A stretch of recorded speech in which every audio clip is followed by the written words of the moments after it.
अस्सलाम वालेकुम जी। अच्छा, ये अभी कुछ हमारे फैकल्टी मेंबर्स हैं, उनको थोड़ा सा इशू आ रहा है कि मल्टीपल अगर सीएलओ किसी पेपर के अंदर चेक हो रहे हैं, तो उनके मार्क्स हम होराइजन पोर्टल के ऊपर कैसे एंटर कर सकते हैं, ठीक है। और नॉर्मली ये आपके पास मिड टर्म या फाइनल टर्म एग्जाम्स जो होते हैं, उनके अंदर आपको एक या दो आपको सीएलओ जो हैं वो अटैच करने पड़ सकते हैं, ठीक है।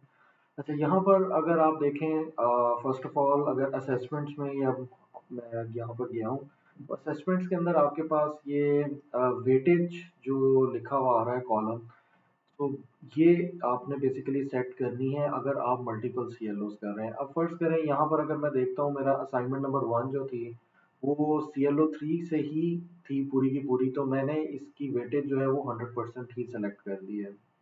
इसी तरीके से अगर मेरी असाइनमेंट नंबर 2 भी सिंगल सीएलओ बेस्ड थी, और क्विज 1 क्विज 2 जो था वो सिंगल सीएलओ बेस्ड था, लेकिन जो मिड टर्म मैंने कंडक्ट किया है, उसके अंदर मैंने दो सीएलओ चेक किए हैं, एक सीएलओ 1 और एक सीएलओ 3। और इसमें दूसरी बात ये थी कि मेरे पास जो सीएलओ 1 से रिलेटेड क्वेश्चंस के जो मार्क्स थे वो 15 थे, और सीएलओ 3 से जो रिलेटेड क्वेश्चंस थे उनके टोटल मार्क्स बन रहे थे 25 मेरे मिड टर्म एग्जाम में। तो मिड टर्म का जो मेरा एग्जाम था वो इन टोटल 40 मार्क्स का था, जिसमें 15 जो थे वो सीएलओ 1 से थे, और 25 जो थे वो सीएलओ 3 से थे। अच्छा, बाय डिफॉल्ट आपके पास जो वेटेज होता है उसके अंदर 100 ही आ रहा होता है, लेकिन प्रॉब्लम ये है कि अगर आप इसको 100 के साथ ही कंप्यूट करते हैं अपना रिजल्ट, तो उसमें प्रॉब्लम आ जाता है आपके पास। सो फर्स्ट करें, मैं अभी आपको दिखाता हूँ कि एग्जिस्टिंग प्रॉब्लम है क्या। और ये प्रॉब्लम उनके ओरिजिनल जो ट्रेडिशनल ग्रेड है, उसके अंदर ये प्रॉब्लम हमारे पास आ रहा होता है। तो अगर मैं ये ग्रेड बुक में जाता हूँ और यहाँ पर फाइनल ग्रेड रिपोर्ट डाउनलोड करता हूँ। ओके जी, ये फाइनल ग्रेड रिपोर्ट मेरी जो है वो हो गई है डाउनलोड। तो अगर हम इसको ओपन करते हैं, तो यहाँ पर अगर आप लोग चेक करें कि अब यहाँ पर फॉर एग्जांपल हम इस स्टूडेंट को ले लेते हैं पहले, अवैस, ठीक है। यहाँ पर अगर आप देखें तो इसके मार्क्स जो 15 नंबर का जो पेपर था, यानी कि सीएलओ 1 से, उसमें 3 मार्क्स आए हैं, और दूसरे में उसके 10 मार्क्स आए हैं। अच्छा, अब अगर हम इसको वैसे यहाँ पर मैंने कैलकुलेट किया हुआ है कैलकुलेटर, सो अगर मैं 3 और 10 करता हूँ, तो ये आपके पास टोटल मार्क्स जो हैं उसके 13 थे। सो अगर हम उसकी 25, क्योंकि मैंने असेसमेंट्स 25 की रखी हुई थी, 25% उसकी वेटेज रखी हुई थी, ठीक है। तो 25% वेटेज का मतलब ये है कि जो भी उसने ऑब्टेन मार्क्स थे divided by total marks into 25। तो अब ये इसके 8.125 मार्क्स बन रहे हैं। जबकि अगर आप यहाँ पर आप चेक करें, तो वो मिड टर्म की जो कंप्यूटेशन कर रहा है होराइजन पोर्टल, वो 3 और 10 के अगेंस्ट पे 7.5 कैलकुलेट कर रहा है। अच्छा, नेक्स्ट अगर हम इस स्टूडेंट को ले लेते हैं 7 और 17, तो अगर इसको भी अगर हम चेक करते हैं, तो अगर हम इसके मार्क्स 7 इसमें कर देते हैं और 17 इसमें करते हैं, तो बच्चे के जो मार्क्स हैं वो 15 आने चाहिए हैं मिड टर्म वेटेज में, 25 वेटेज में से। लेकिन अगर हम यहाँ पर चेक कर रहे हैं, तो हमारे पास जो मार्क्स आ रहे हैं वो 14.3 है। एक्चुअली प्रॉब्लम ये है कि अभी अगर हम असेसमेंट जो थी वो दोनों इक्वली काउंट हो रही है 100%। तो वो 15 को भी 25 की वेटेज दे रहा है, और इसको भी 25 की वेटेज दे रहा है। और प्रॉब्लम ये है कि आपके मिड टर्म में सीएलओ 1 की जो परसेंटेज थी वो कम थी, तो ये अनइवन जो डिस्ट्रीब्यूशन हुई है, ये आपकी जो है वो यहाँ पर मार्किंग को वेरी कर रहा है। सो इसको हैंडल करने के लिए होराइजन पोर्टल में हमारे पास ऑप्शन ये है कि अगर आप असेसमेंट्स में जाते हैं, और इंस्टेंट अगर आपके इक्वल हैं, अगर तो फर्स्ट करें मेरा 25-25 होता या 20-20 ईच होता, तो तब तो मेरा 100 के ऊपर एवरेज ऑल हो जाता और मेरी ये परसेंटेज खराब नहीं होनी थी।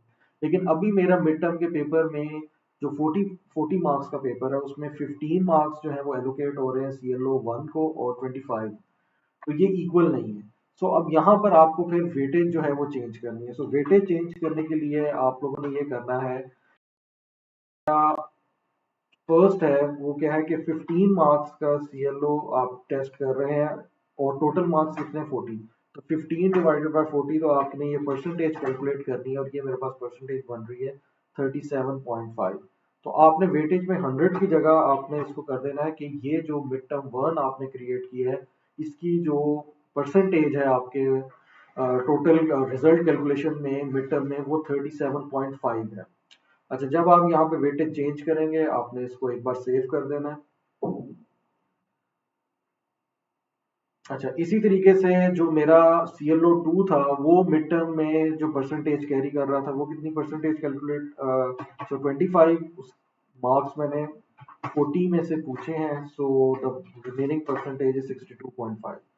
तो ये मेरा 62.5% वेटेज थी CLO3 की मिड टर्म में, और जो CLO1 थी उसकी वेटेज मेरे पास थी 37.5। ठीक है।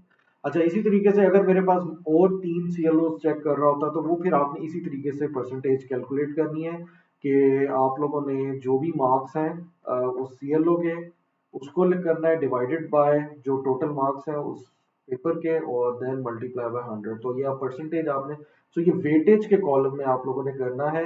ओबी वेटेज के अंदर भी आप ये काम कर सकते हैं, लेकिन यहाँ पर आपके पास जो रिजल्ट ऑल्टर हो रहा होगा, वो हो रहा होगा अटेनमेंट, CLO अटेनमेंट रिपोर्ट। जो ये वेटेज का कॉलम है, ये आपका अटैच हुआ हुआ है, जो ट्रेडिशनल आपके पास ग्रेड्स हम दे रहे हैं बच्चों को, ये उसके साथ अटैच है। तो यहाँ पर आप जब, अब ये वेटेजेस मैंने यहाँ पर दे दी हैं, ठीक है, और इसको एक बार रिफ्रेश करके चेक कर लेते हैं कि ये इसको असाइन हो गई है। तो यहाँ पर आप देख लें कि मिड टर्म 1 और 2 को मैंने परसेंट वाइज डिवाइड कर दिया कि ये मिड टर्म के पेपर में इसकी कितनी परसेंटेज थी। अच्छा, अब जब ये मैंने असाइन कर दिया है और अब मैं दोबारा ग्रेड बुक में जाता हूँ,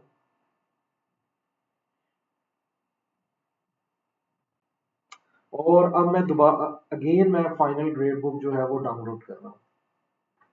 ओके जी। तो अब जो ये मैंने सेकंड टाइम ग्रेड बुक जो है वो डाउनलोड की है, तो अब मैं इसको ओपन करता हूँ।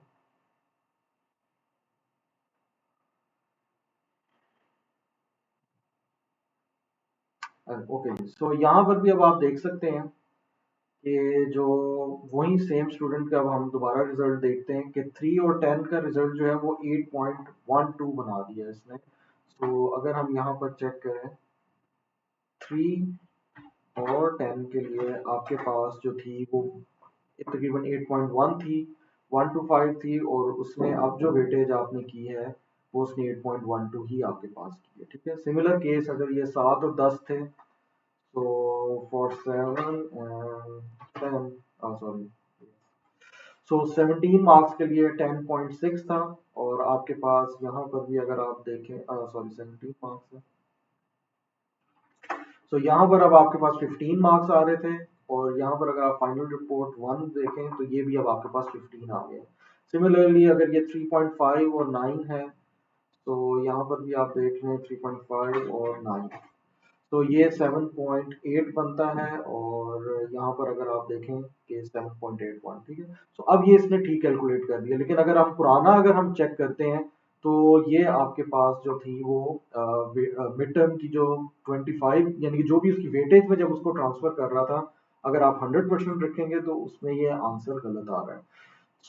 इसलिए यहाँ पर मैं एक बार दोबारा आपको क्विकली रिव्यू करा देता हूँ कि अगर आपकी कोई भी असेसमेंट है, चाहे वो मिड है, क्विज है, असाइनमेंट है, फाइनल है, या प्रेजेंटेशन प्रोजेक्ट, कुछ भी, अगर उसके अंदर 2 CLOs अटैच हो रहे हैं, तो सबसे पहले आपने जितने मार्क्स का आपने पेपर में क्वेश्चन पूछा है, आपने वो मार्क्स एंटर करने हैं, और उन मार्क्स की परसेंटेज क्या बन रही है उस पेपर में, वो पेपर की वेटेज भी आपने इस वेटेज सेक्शन में ऐड करनी है। ठीक है। और ये काम अगर आप ओबी वेटेजेस के अंदर भी कर देंगे, तो आपके पास CLO अटेनमेंट रिपोर्ट जो है वो भी एडिट होना शुरू हो जाएगी, और ये वेटेज के अंदर जब आप एडिट करेंगे तो इसकी ट्रेडिशनल रीडिंग में एडअप हो जाएगा। तो यहाँ पर आपने ये परसेंटेज जो है और ये मार्क्स जो है, इनको केयरफुली एंटर करना है, और उसके बाद फिर आपका होराइजन जो है वो उसके जो बैक एंड में फॉर्मूला है वो आपके सही कैलकुलेशन कर देगा। Thank you madam.